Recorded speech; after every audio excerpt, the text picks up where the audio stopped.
오늘 우리에게 주시는 하나님의 말씀 함께 찾아보기를 원합니다. 요한계시록, 신약성경 요한계시록 19장 6절부터 10절까지의 말씀입니다. 신약성경 맨 마지막에 있는 요한계시록 19장 6절부터 10절입니다. 성경 찾으신 분들은 성경 보시고 또 스크린에 남아있는 대로 한 절씩 교독하시고 마지막 10절 말씀은 한 목소리로 읽겠습니다. 6절 말씀 제가 먼저 읽습니다. 또 내가 들으니 허다한 무리의 음성과도 같고 많은 물소리와도 같고 큰 우레소리와도 같은 소리로 이르되 할렐루야 주 우리 하나님 곧 전능하신 이가 통치하시도다. 우리가 즐거워하고 크게 기뻐하며 그에게 영광을 돌리세. 어린 양의 혼인 계약이 이르렀고 그의 아내가 자신을 준비하였으므로 그에게 빛나고 깨끗한 세마포 옷을 입도록 허락하셨으니 이 세마포 옷은 성도들의 옳은 행실이로다 하더라. 천사가 내게 이르기를 기록하라. 어린 양의 혼인잔치에 청함을 받은 자들은 복이 있도다 하고 또 내게 말하되 이것은 하나님의 참되신 말씀이라 하기로. 다 같이 읽습니다.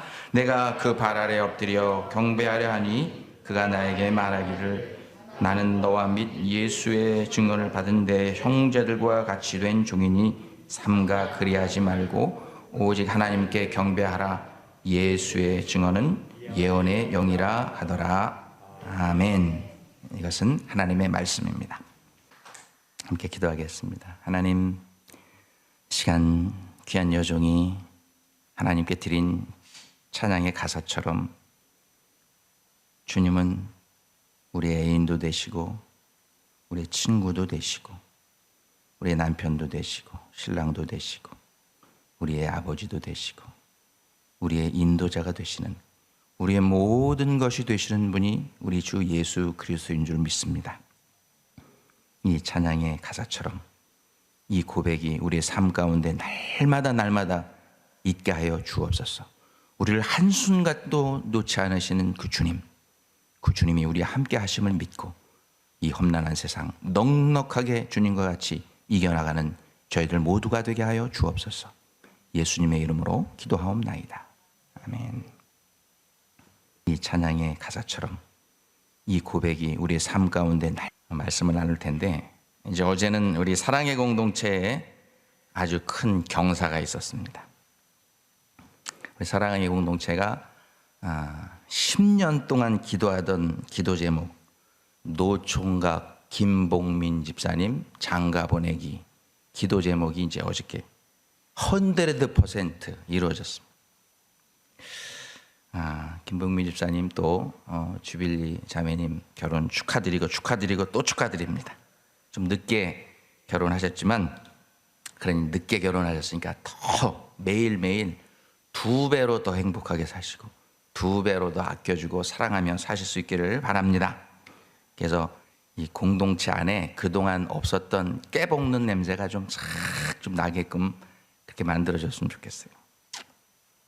특별히 지난 53년 동안 우리 아들을 위해서 기도하고 또 장가 보내기 위해서 눈물로 기도하셨던 오양춘 권사님 이제 기도 응답하셨는데 축하의 박수 우리 권사님께 한번 드립시다. 권사님 축하합니다. 네, 감사합니다 하나님. 지난주에 김봉윤 집사님하고 주빌리 자매님 결혼식 청첩장을 이제 받고 나서 이번 주가 제가 말씀을 전하는 순서인데 어떤 제목으로 설교를 할까 하다가 이번 주에는 결혼에 대한 말씀을 한번 전해야 되겠다. 이런 기회가 아니면 사실은 결혼에 대한 설교를 하기가 굉장히 힘듭니다. 기회도 없고 또 어떨 때 보면 너무 생뚱맞고 그랬는데 참 좋은 기회라고 생각됩니다. 그래서 말씀을 준비하면서 또 어제 두 분의 결혼식을 지켜보면서 천국에서 신부될 나를 간절히 기다리고 계시는 내 신랑 예수님, 아니 제 신랑뿐만 아니라 여러분도 다 우리 모두의 신랑이 되시는 예수님과의 천국의 어린 양의 혼인잔치에 대해서 어제 결혼식을 보면서 저런 모습으로 우리가 주님을 만나겠구나, 주님과 어린 양의 혼인잔치에 참석하겠구나 하는 생각을 어제 가져봤습니다. 방금 우리가 다 같이 읽은 성경이 바로 우리가 앞으로 예수님의 신부가 되어서 참석할 천국 어린 양의 혼인잔치에 관한 가장 생생하고 가장 자세한 묘사, 기록이 되어 있는 부분이 요 오늘 본문의 말씀입니다. 성경에 보면 예수님께서 십자가 고난을 앞에 두시고 이제 제자들에게 이런 말씀을 하신 적이 있어요. 좀 긴데 제가 읽어드릴게요. 요한복음 14장 1절 3절입니다. 너희는 마음에 근심하지 말라. 하나님을 믿으니 또 나를 믿으라. 내 아버지 집에 거할 곳이 많도다. 그렇지 않으면 너희에게 일렀으리라. 내가 너희를 위하여 처소를 예비하러 가노니 가서 너희를 위하여 처소를 예비한 내가 다시 와서 너희를 내게로 영접하여 나 있는 곳에 너희도 있게 하리라. 이 말씀이 정확하게 뭐냐면 요한계시록의 결론의 말씀을 제자들이 자꾸 관심을 가지니까 미리 말씀해 주신 거예요, 예수님이 제자들이. 그런데 이 말씀을 들을 때 예수님의 제자들은 아니 예수님이 도대체 뭔 소리를 하는 거예요? 예수님이 하신 이 말씀을, 그 말씀을 들을 때는 하나도 이해를 할 수가 없었어요. 그런데 예수님의 제자들이 성령 받고 그리고 예수 그리스도의 부활 복음을 들고 전 세계 방방곡곡에 흩어져서 예수 그리스도의 부활 복음을 전하다가 창에도 찔려 죽고 칼에도 찔려 죽고 톱에서 켜서 죽고 이렇게 순교를 당할 때 하늘 문이 쫙 열리면서 허다한 천군 천사들이 그 영혼을 받으러 내려오는 모습을 볼 때 그때 제자들이 깨달은 거예요. 예수님의 이 말씀. 그때 예수님이 하셨던 말씀이 이 뜻이구나. 그때 제자들이 이 말씀의 뜻을 깨달았던 것입니다. 오늘 우리가 함께 읽은 예수님의 어린 양의 혼인잔치에 대한 말씀 속에 아주 중요한 단어가 하나가 나오는데 뭐냐면 구약 성경에는 많이 나와요. 시편 104편부터 150편까지는 한 책에서만 무려 23번이나 나오는 단어예요. 그런데 신약 성경에는 마태복음부터 쫙 요한계시록까지 한 번도 안 나오다가 딱 오늘 본문에 한 번만 나오는 단어가 있어요. 뭐냐? 할렐루야라는 단어예요. 할렐루야. 딱 한 번 신약 성경에 오늘 본문에 나옵니다. 그것도 한 번만 나오는 게 아니라 오늘 본문에 4번 스트레이트로 할렐루야가 나옵니다. 이 세상 최후의 심판 날에 무슨 일이 벌어집니까? 요한계시록 보면 7접시의 재앙이 나오잖아요. 여러분 읽어보신 분들 다 7접시가 깨질 때마다 나타날 때마다 하나님께서 내신 재앙들이 이 땅에 막 펼쳐집니다. 그리고 7나팔을 또 불 때마다 또 재앙들이 이 땅에 내려. 그 모든 재앙이 다 끝나고 그리고 성경에 보면 요한계시록에 음료로 묘사된 그런 사탄 마귀의 심판 다 끝나고 그리고 나니까 하늘문이 쫙 열리면서 새 예루살렘과 새 땅이 이 세상에 쫙 내려오는데 그때 하늘에서 찬양 소리가 들리는데 셀 수 없이 허다한 우리보다 먼저 믿고 천국에 간 허다한 성도들이 천군 천사와 함께 하늘문이 열리면서 쫙 내려올 때 찬양을 하는데 그 찬양 제목이 4번의 할렐루야예요. 4번의 할렐루야. 여러분 이 4번의 할렐루야가 우리가 천국에 가서 신부로서 어린 양의 혼인잔치에 참여할 때 우리가 들을 우리의 신부된 우리의 결혼식의 축가라는 사실을 여러분 알고 계십니까? 우리를 위해서 불러주는 축가 4번의 할렐루야. 그 가사가 오늘 우리가 읽은 데는 맨 마지막 4절 가사고 그 바로 앞부분부터 나옵니다. 첫 번째 불려지는 할렐루야 축가의 가사는 뭐냐면 요한계시록 19장 1절로 2절에 나옵니다. 할렐루야 구원과 영광과 능력이 우리 하나님께 있도다. 이게 가사예요. 쫙 천사들이 성도들만 부르는데 할렐루야 곡조가 붙어서 불렀겠죠. 구원과 영광과 능력이 우리 하나님께 있도다 하면서 영광의 할렐루야 찬양을 쫙 1절로 부르는 거예요. 그리고 두 번째로 또 할렐루야가 나오는데 3절에 나와요. 두 번째로 할렐루야 하니 그 연기가 세세토록 올라가더라. 두 번째로 또 할렐루야 부르니까 막 구름과 같은 연기가 쫙 하늘로 올라가는 거예요. 여기 연기라고 사용한 단어가 아주 중요합니다.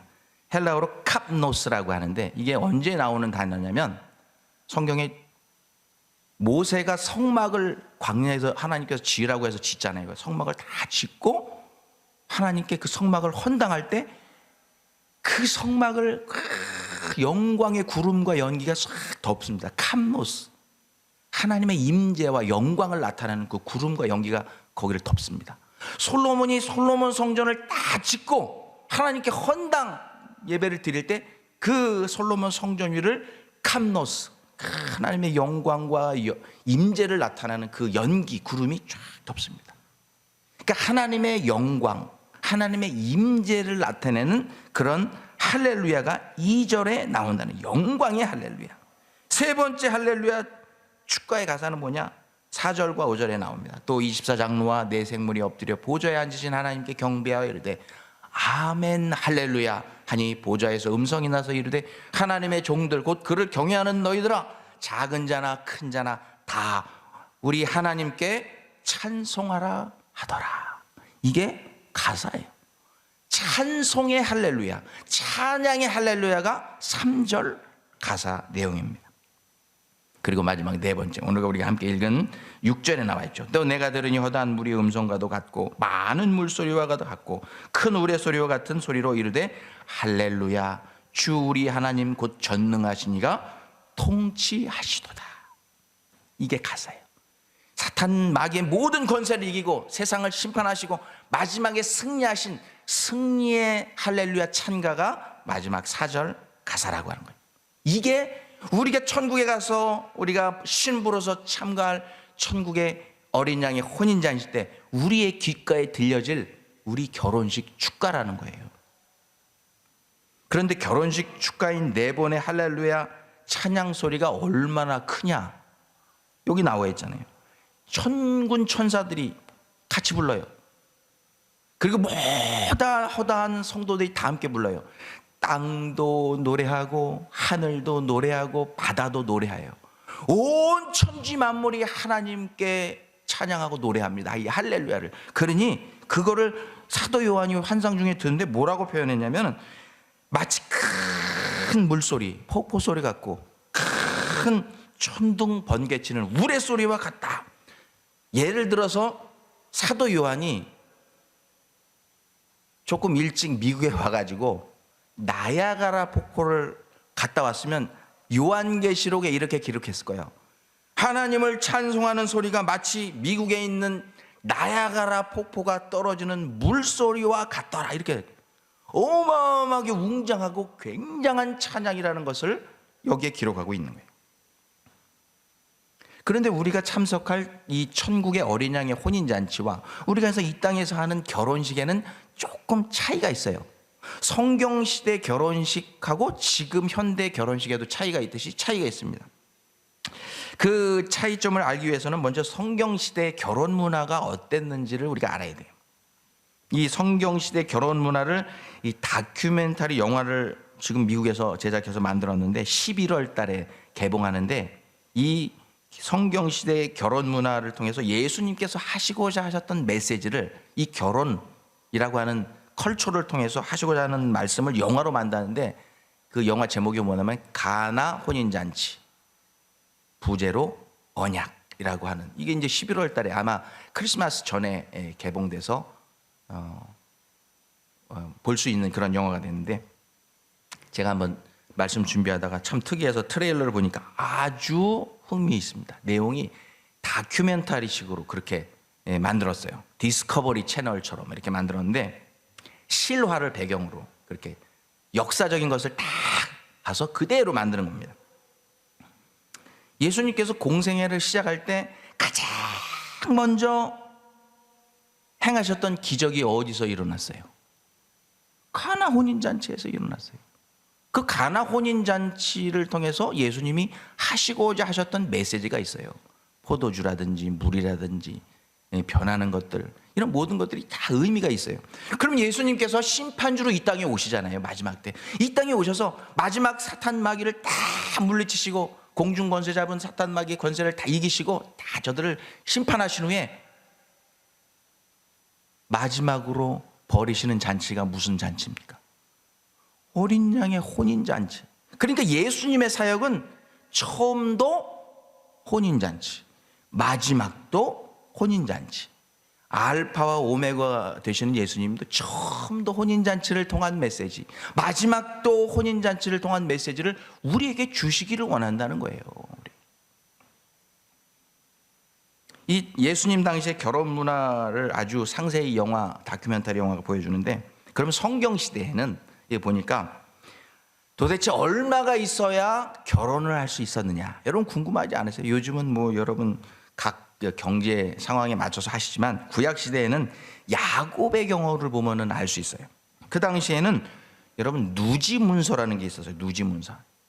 이제 신학 이제 공부하고 하면은 학생들에게 최근에 많이 강조되는 문서인데 뭐냐면 1941년도에 발견된 고고학자들에 의해서 발견된 문서인데 뭐냐면 여기 그 성찬상 딱 반 사이즈 되는데 토판이에요. 흙, 진흙으로 만든 판에다가 쐐기 문자 같은 거로 고대 문자, 히브리어로 특별히 이거를 다 해가지고 수천 토지판을 발견했어요. 어디서 발견했냐면 당시 아시리아라고 하는 나라의 수도였던 니누에 바로 옆에 붙어있던 도시 이름이 누지라는 곳이 있어요. 거기 누지에서 발견된 토판 문서 수천 개가 발견. 거기에 뭐가 들어있었느냐?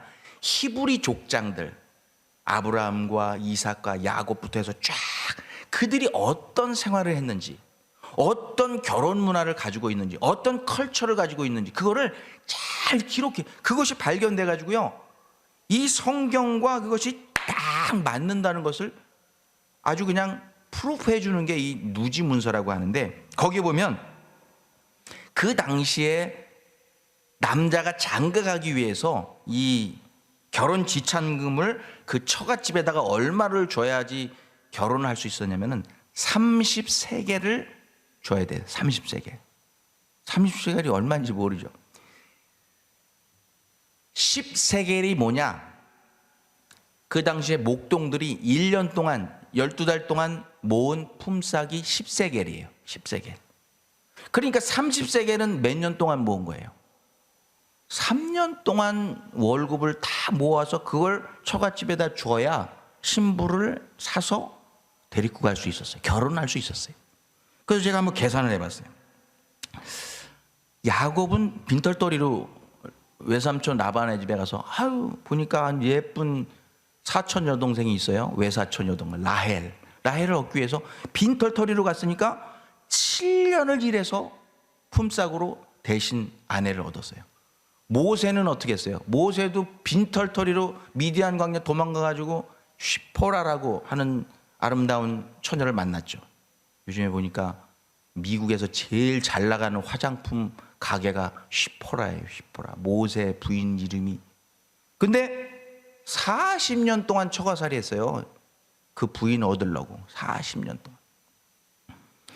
그래서 요즘으로 계산을 해보니까 만약에 미국에서 어떤 남자가 직장 생활해서 한 달에 5,000달러를 번다 생각하면 1년이면 거의 6만 불이 되잖아요.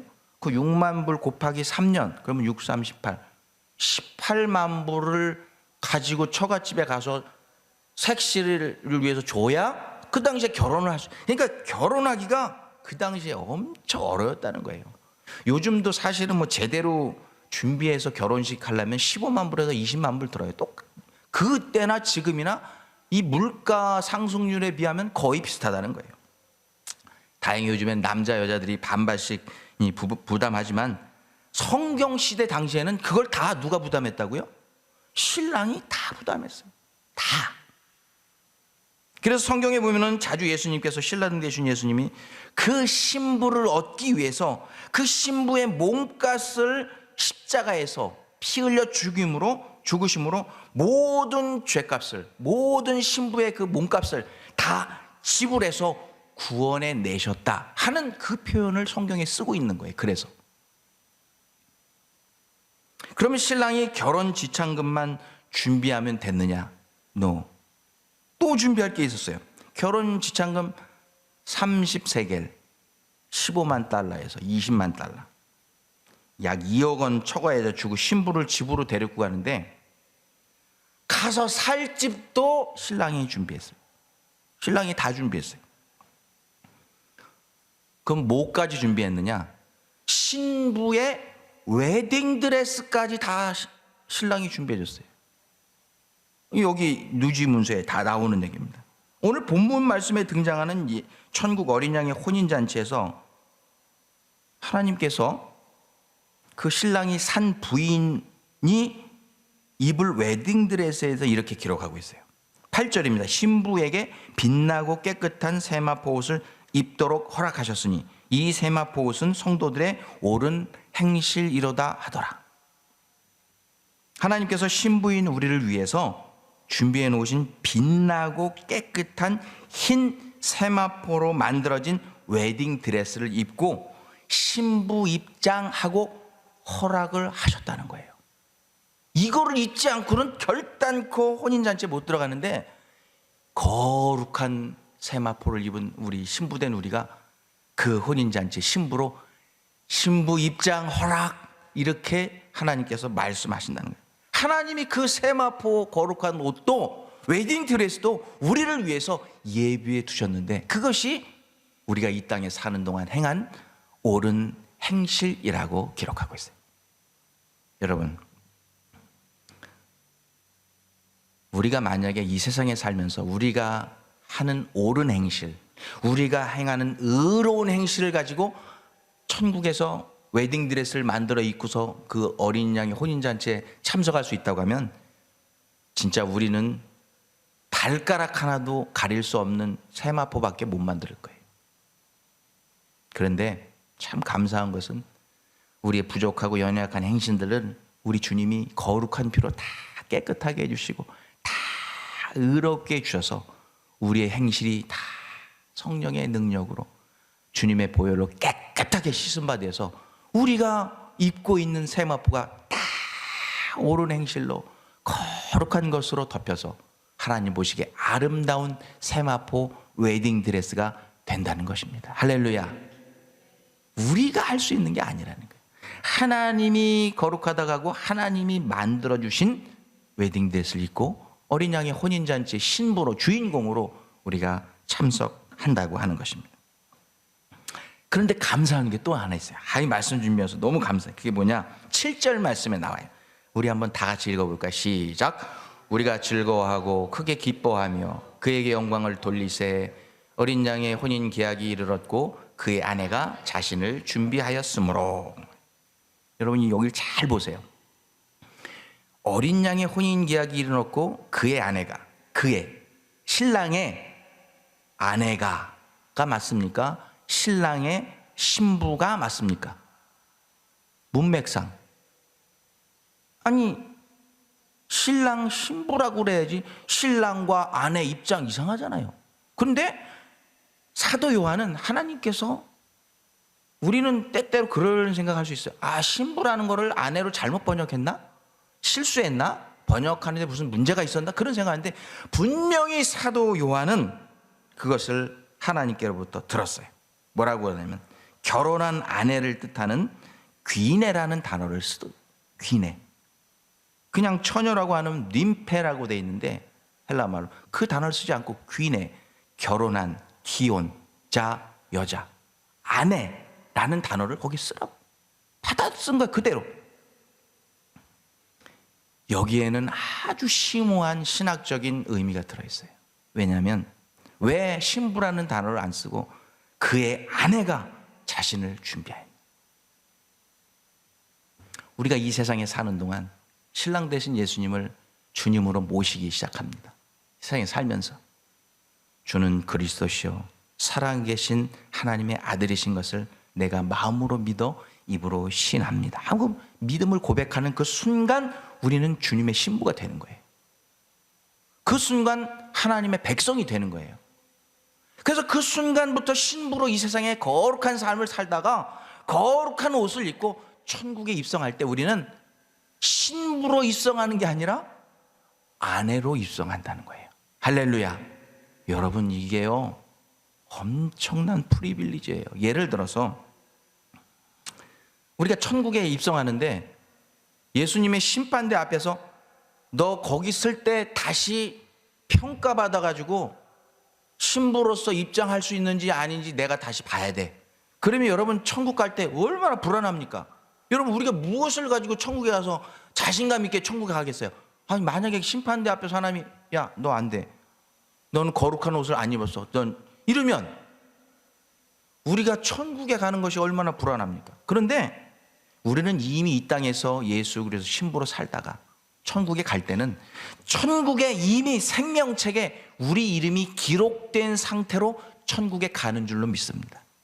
천국에 예수 그리스도의 아내, 신부도 맞지만 예수 그리스도의 혼인서약서에 이미 사인을 주님이 하셔가지고 이미 우리를 컨펌해 놓은 와이프, 아내로 컨펌해 놓은 신부로 천국의 어린 양의 혼인잔치에 참여하는 특권을 갖게 된다고 하는 것입니다. 할렐루야. 그러니까 우리는요 천국에 갈 때 불안, 걱정, 초조, 긴장 이런 거로 가는 게 아니고 정말 감사와 기쁨으로 천국에 입성하게 될 줄로 믿습니다. 그게 믿음이에요. 그게 천국에 가는 믿음. 그래서 예수님께서 마지막 심판날과 그 이후에 이루어질 어린 양의 혼인잔치 날짜가 도대체 언제입니까? 하고 예수님께 자꾸 물어보니까 제자들에게 이렇게 말씀하신 적이 있어요. 마태복음 24장 36절. 그러나 그날과 그때는 아무도 모르나니 하늘의 천사들도 아들도 모르고 오직 아버지만 아시느니라. 여러분 이게 오늘의 클라이막스입니다. 이 누지 문서에 나오는 내용인데 그 성경 시대에는요 혼인 날짜, 결혼 날짜를 아들도 몰랐대요. 며느리 될 신부도 몰랐대요. 그 결혼식 하는 날은 아버지밖에 몰랐대요. 이거는 여기 톡판에 나오는 그 족장 시대에 있었던 이야기를 그대로 옮겨놓은 거예요. 그러니까 예수님께서 이 말씀을 하신 거예요. 그날에는 신랑인 아들도 모르고 신부된 너희들도 그날 몰라. 나도 몰라. 그날은 오직 아버지만 아시느니라. 그 당시에 그 근동 지역의 성경 시대에 있었던 결혼 문화의 결정입니다. 그러니까 여러분 주님께서 이렇게 하신 이유가 무엇일까요? 우리가 이 땅에 신부로 살아요. 신부로 인침을 받고서 주님 다시 오시는 날까지 거룩한 신부로 우리가 살아요. 세상과 다른 모습으로 살아야죠. 순결을 지키고 우상을 숭배하지 않고 거룩한 모습으로 살다가 주님을 만나야 됩니다. 그게 우리가 신부로서 준비해야 될 내용이에요. 그런데 딱 정해놓으면 우리 인생들은 너무 악해서 그 전까지는 악하게 살다가 그때가 되면 착한 척하고 천국에 들어갈 수도 있어요. 그런데 주님이 일부러 하나님께서 그날이 도적같이 오도록 만들어 놓으셨다는 거예요. 주님 다시 오시는 순간까지 우리가 기도로 인내하면서 그리고 거룩함으로 순결함으로 주님 다시 오실 날이 언제인지 모르지만 곧 오실 거야 곧 오실 거야 하면서 간절히 믿음의 주에 온전케 하시는 우리 신랑 되신 예수 그리스도만 바라보고서 그분만 붙들고 주님 만나는 그 순간을 기다리는 모습이 성도의 참된 모습, 신부의 참된 모습이라는 것을 우리에게 말씀해 주고 있는 것입니다. 사랑하는 성도 여러분, 말씀 맺기로 합니다. 주님 다시 오실 날이 얼마 남지 않은 줄 믿습니다. 지구가 몸살을 앓고 자연재해, 환경, 질병 이 모든 일들이 주님 오실 날이 가까워왔다는 성경의 말씀 그대로 이루어지고 있어요. 신부된 여러분, 여러분 어떻게 주님 다시 오실 날을 준비하시길 원하십니까? 다른 물질을 준비하겠어요? 금과 은으로 가겠어요? 딱 한 가지. 주님은 나의 신랑이십니다. 주님만 바라보고 그날까지 믿음 지키고 주님과 천국에서 어린 양의 혼인잔치에 참여하길 원합니다. 우리 자신을 거룩함으로 그때까지 지켜서 주님의 거룩한 신부로 여러분 모두가 천국에 입성하시는 주님의 신부가 되시기를 우리 주 예수 그리스도 이름으로 축원합니다. 기도하겠습니다. 하나님 감사합니다. 우리가 무슨 자격으로 신랑 대신 예수님의 신부가 되겠습니까? 그러나 주님, 우리 한 사람 한 사람을 나의 가장 사랑하는 신부라고 말씀하시고 인쳐주시고 우리 한 사람 한 사람의 죄를 위해서 저 십자가에 달려 죽으시기까지 우리를 사랑해 주셨던 주님, 감사합니다. 우리가 할 것은 그 주님이 우리를 향해서 손 내미셨을 때 그 손 잡고 끝까지 주님만 바라보고 거룩과 순결을 지킴으로 거룩하고 흰 깨끗한 세마포를 입고 주님 맞이할 수 있는 우리 모두가 되게 하여 주옵소서. 예수님의 이름으로 기도하옵나이다. 아멘.